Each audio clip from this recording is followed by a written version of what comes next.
প্রতিবেশী যদি বন্ধু না হয়ে প্রভু হতে চায়, এরকম দানব প্রতিবেশী কেউ চায় না। ভারত যদি গৌর গোবিন্দের ভূমিকায় নামতে চায়, দেশের 18 কোটি মুসলমান শাহজালালের ভূমিকায় নামবে। ভারত যদি বন্ধুত্ব দেখায়, বন্ধুত্ব পাবে। কিন্তু ভারত যদি বাংলাদেশে আধিপত্যবাদ বিস্তার করতে চায়, বাংলাদেশের 18 কোটি জনগণ সেটা রুখে দেবে। আমাদের একটা প্রতিবেশী দেশ আছে, আমরা আমাদের দেশ নিয়ে যত ভাবি, তারা তার চেয়ে বেশি ভাবে। কথা বুঝতেছেন না? আরো ভেঙে বলতে হবে। হ্যাঁ, আমরা আমাদের দেশ নিয়ে যত উদ্বিগ্ন, এদের আরো টেনশন বেশি। বলেন, আমাদের দেশে শান্তি আছে না নাই? আমরা হিন্দু মুসলিমে কখনো দাঙ্গা লাগে? আসতে বলেন, কেন লাগে? ওদের পূজা পর্বণে আমাদের মাদ্রাসার ছেলেরা যে পাহারা দেয়, চিল্লায় বলেন ঠিক কিনা?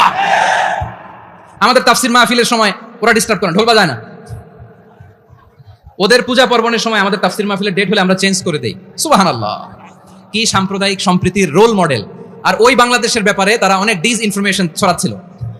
ভারতের অনেকগুলো গণমাধ্যম, আমি জেনারেলাইজ করব না, আমাদের প্রতিবেশী দেশের সব গণমাধ্যমকে আমি দোষ দিতে চাই না। অনেকগুলো গণমাধ্যম তারা ডিসইনফরমেশন শেয়ার করেছে। ডিসইনফরমেশন আর মিস ইনফরমেশনের পার্থক্য আছে। মিস ইনফরমেশন না জেনে ভুল বুঝে একটা মিথ্যা বা ভুল তথ্য ছড়িয়ে দেয়া, এটার ক্ষমা আছে, এটার কি আছে? আর ডিসইনফরমেশন মানে ইচ্ছা করে, প্ল্যান করে, ম্যাপ করে, ছক এঁকে মিথ্যা, গুজব, রটনা সোশ্যাল মিডিয়ায় ছড়ানো, এটার ক্ষমা আছে? আওয়াজ করে বলেন, ক্ষমা আছে? ভারতের কিছু গণমাধ্যম তাই করেছে। আমরা ব্যথিত হয়েছি, আমাদের হৃদয়ে রক্তক্ষরণ হয়েছে। আমাদের প্রতিবেশী দেশকে বলতে চাই, আমাদের দেশ নিয়ে আপনাদের ভাবার দরকার নাই। নিজের চরকায় তেল দেন, নিজের দেশ নিয়ে ভাবেন।